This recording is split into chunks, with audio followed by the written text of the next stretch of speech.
G'day Australia, I'm back again. I'm back. How was that? Oh no, hang on, I've got a new tape, I forgot. I've just returned from the War Museum. Went over there to visit it this morning, and I'm lost for words. It is just incredible. I mean, the implements of war and man's inhumanity to man, you know. I was in there today, and like when I went into the cells where the cells were and the guillotine and all that, as I said, the hackles on my back just went like that, because you don't know this, but I'm an open channel, you know, and this stuff directly affects me at a spiritual level, you know. Let's not talk about ethics and morality here. I mean, God, if you're not affected by, you know, a walk around that museum, you're not human, you know. And sadly, the battery ran out, and I didn't get to film half of the place, you know, just all the graphics. Excuse me, I'm just lining up here. I'm a bit nervous. Now, I have to apologise if I happen to repeat myself on any of these tapes, you know, because, as I said, I don't have a good recollection of every word that I speak, and there's a hell of a lot of information that's here that does sort of confuse me. And I think it's true that the more knowledgeable a person becomes, the more confused you get. And I've got to that stage where I'm very confused about life, the universe and everything. Now, most incredible thing happened this morning. One of the other tapes I showed you, all the street wires, the wiring in the street,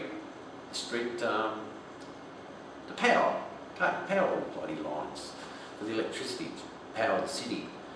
On the corner this morning, I was sitting there having a tea out the front of the hotel, and this giant sounds like, "Dad, what a bloody half deafened you."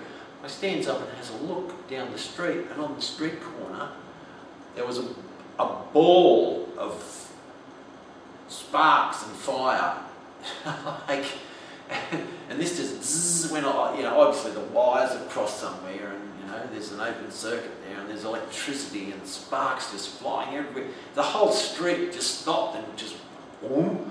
You know, I had a grand old stare, but I mean, you had to. It made so much noise. It was probably the most exciting thing that's going to happen to these people this month. But I had a little bit of a scare this morning with that, and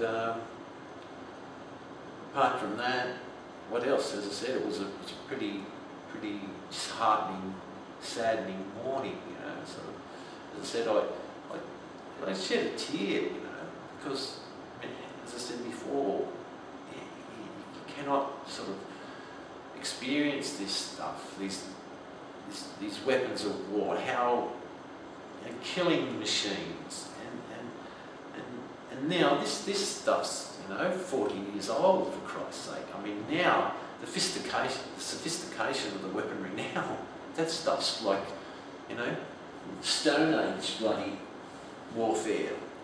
And anyway, I had to write. They had a couple of journals in different parts of the museum where, you know, people come and write comments and da-da-da, and the common theme right throughout the whole thing is how much America stinks, and how sorry the world is. Particularly, I noticed there was a lot of French people, a lot of French writing in amongst it there, because, you know, this was a French colony many years ago, before when the Legionnaires were here, and the Vietnamese kicked their arse, and, you know, and they had to call in the Americans to stop the Red Menace, because in those days, back in the 60s, it was the Reds under the bed sort of stuff, you know, the domino theory, da-da-da, and as it was going, you know, it was sort of heading that way. So the Americans think that they can just, you know, put their foot in the door and save the world, sort of things. But it just goes to show the ignorance and the stupidity of the Americans, that it's a carbon copy of what's happening in Iraq right now, you know. As I said, history repeats itself. And I've always subscribed to that theory, is that it does. And if you do not learn from the past, you are condemned to relive the past again in the future. And as I said, here we are, deja spew all over again. Well, what to talk about today? Let's talk about the television here. Vietnamese television. Do you know that they have The Price is Right? The Vietnamese version of The Price is Right. It's so funny. They go, come on down, and you know, they do the same thing as a carbon copy, except everyone's got rice eyes, you know. And yeah, it's quite. I'm just sort of watching the National Geographic and the Discovery Channel, sort of just trying to zoom. But you know, when I'm channel surfing on the ads, I sort of catch bits and pieces of the Vietnamese television. And I had to come in today too to escape from the heat. As again here, I'm sitting here in my underwear with the air conditioning on, because the first 2 days I was in the hotel, I didn't even realise that the air conditioner worked, you know. Yesterday was the first time I actually put it on, and you know, it's good, it's all good. Very cool in here now, as I say. It's I just had another shower. Oh, that's nothing. There's no hot water. Thank God it's 90% humidity here, because you know, have cold showers every day in a hotel like this is quite bizarre. But yeah, I have to have, you know, 5 or 6 showers a day just to keep cool. But I was, but you know, now I've got the air conditioning going, I'll probably just cut it down to 1 or 2. Let's talk a little bit meteorology here, because you know, we're in the tropics and that we get the ritual daily shower. And yesterday afternoon I was out there when I was filming the wires and all the rest of it, and it rained, and it friggin' rained. Boy, I nearly swore then. But you know, what's wrong with swearing? If Eddie Murphy and Billy Connolly can make a living out of saying every second word is fuck this, fuck, fuck, fuck, fuck, well, why can't everybody else? Anyway, there's another thing that I have to talk about, and that's the absolute obsession that Vietnam has with Ho Chi Minh. Everywhere you go, Ho Chi Minh's picture, his statue, he said it. But comparing the money,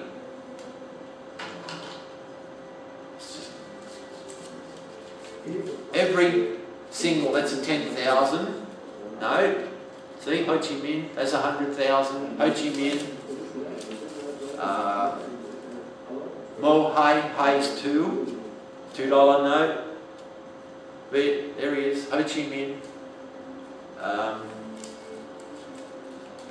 Well, I only have, but take my word for it. Every single note has Ho Chi Minh on it. And as I said, it just goes to show that the legacy of Ho Chi Minh will probably never die, because, as I said, he's the founding father of the country. Without Ho Chi Minh, I suppose they never would have rallied the people to take up arms against the Americans. But we also have to remember that the Chinese had a lot to do with aiding the Vietnamese, the North Vietnamese, because without them, I mean, America might have had a chance of totaling the north of Vietnam, which, you know, they bombed and bombed and bombed incessantly. And so, how was that seismic bomb? This is incredible, that a bomb that size, as I said, and that's old hat now. That's the 30-40-year-old technology, but it took out 3-kilometre radius, just total destruction. Sorry, my grammar. For a 3-kilometre radius, I mean, it's scary to think that nowadays that stuff is old hat. it's very, you know, the old saying, man's inhumanity, you know. And I mean, thank God for the communists in some way, you know, because without the communists, there'd be nothing left here. Anyway, it's fortunately now that Buddhism, the population is predominantly Buddhist, and there's some sanity reigns there because, well, Buddhism's the only religion that people have never fought wars over, and sadly, spirituality is not a commodity. So, you know, Buddhism is very low down on the spiritual scale. Another obsession that the Vietnamese have with uniforms, I swear, you know, like we have parking cops and bluey policemen at home, but these guys, they've got every single person wears a uniform, parking police, and then there's different sort of types of police. And not only that, every bank and supermarket has their own security, and they all have their own uniforms, which look like police uniforms. They all want to look like policemen, you know. I mean, nothing more exciting than a person in uniform, you know? For those that are hung up on dressing up. And then adornments, badges, medals, you know, it's the complete package.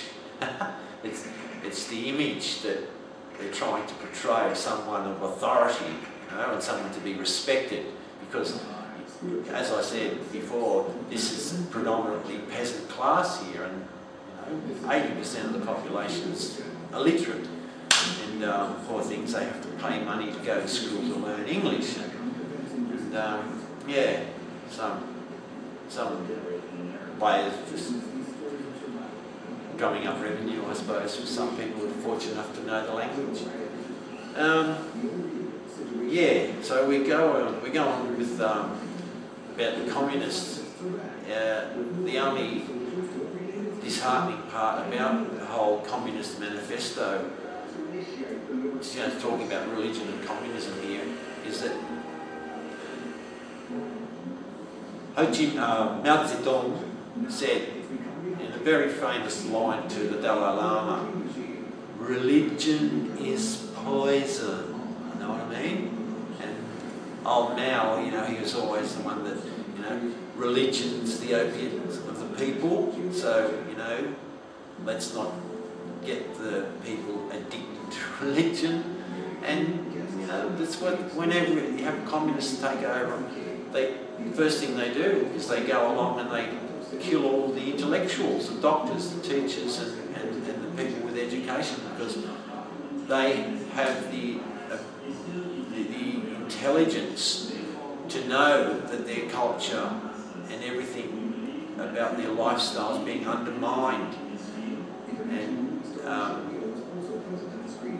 because of that, a peasant who has no education whatsoever, if you tell him that day is night, well, they'll believe you, because, you know, you're you know, supreme executive power. And when you have a culture that's ruled by the gun, what do? Nothing, because they just take you out, summarily execute you, because, you know, you dared to stand up for your own rights, because human rights is something that doesn't exist under a communist state.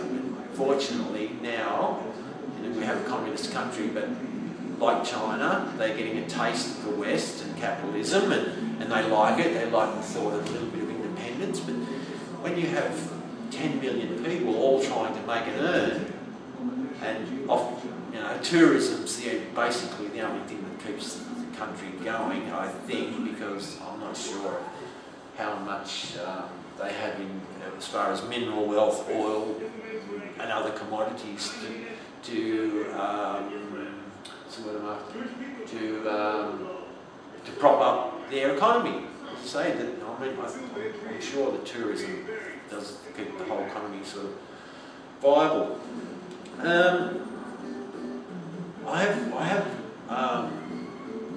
I've talked on the other tapes about communicating with the natives, and it's every day I learn another phrase to have some kind of communication with the people. But even the racketeering, this is another thing too.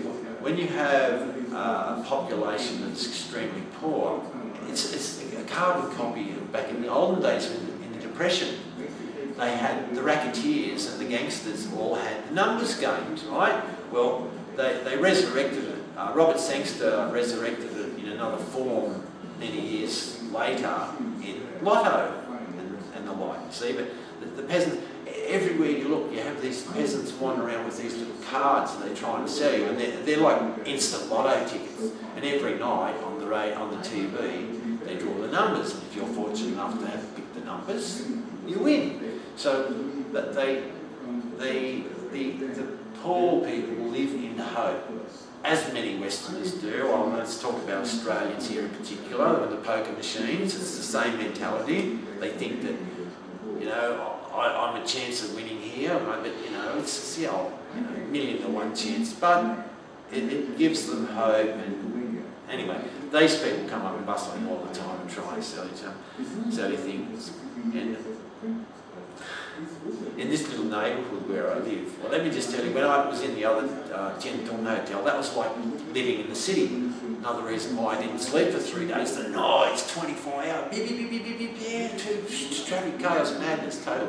But here, I'm on the other side of the city, and it's like being in the suburbs. I'm in a nice little quiet street. However, it's quiet. It has its moments, you know what I mean? But compared to where I was, it's the countryside. It's not the countryside, but it's the suburbs. You know, we've got buildings and madness and people, and the car park out the front that I did some footage of the other day there. I was going to do it before and after there, because you know the street's totally empty overnight, and then in the morning as people come to work, it's our version of a car park, but they don't have cars, they have bikes. It's a bike park, so these guys sit there all day and watch your motorbike for you while you're in work. And you know, it costs the natives probably a couple of dollars, and they can afford that. But apart from that, there's a million things that I'd like to say that I can't recall at the moment. But I'll jot them down and relate these things to you later on. But it doesn't surprise me, but wherever you go, people stare at you, you know what I mean? They wonder, well, you know, what's this, you know? They're probably looking for angles to where they can get a rod out here or something, you know, because, as I say, you get these poor, I had this young girl this morning come up trying to sell me postcards.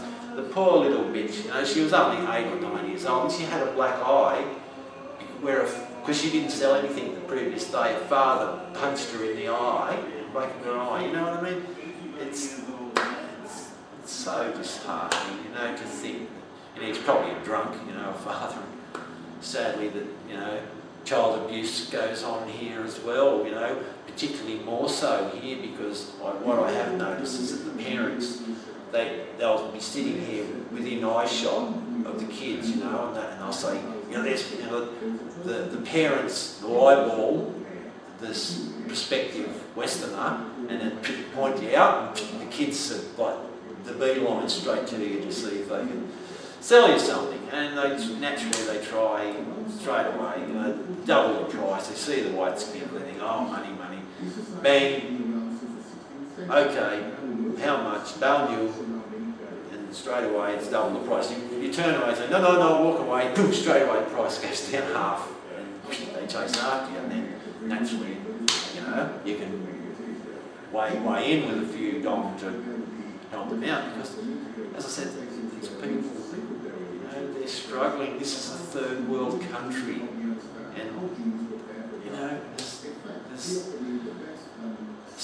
such poverty, and And there's another thing, I went to the post office yesterday and I took my bloody camera, but the disc was full, and I'm a stupid man trying to get, why isn't this thing working, and the bloody disc was full. But there was a couple of beggars on the street up in the next block there, and I couldn't, you know, this guy's, no one's got no legs, you know, the other one's sitting there and he's got one wooden leg, and this thing, I just throw the money, you know, I can't even, and they're saying with the young kids around here, you know, in my neighbourhood. But you know, I just slipped 2,000, 4,000 dong, you know, like it's bloody 40 cents or something, you know what I mean? It's nothing to us. But, you know, to them, that's a meal to them. They can go off and, you know, get themselves something to eat. And that's the line that they always use. They try and tug on your heartstrings by saying, no food, no eat, you give money for me to eat, you know? So, you know, they know the angles and try and sort of get the soft spots, take advantage of your good nature. Now, apart from that, what else have I got to say for myself today? Not a lot.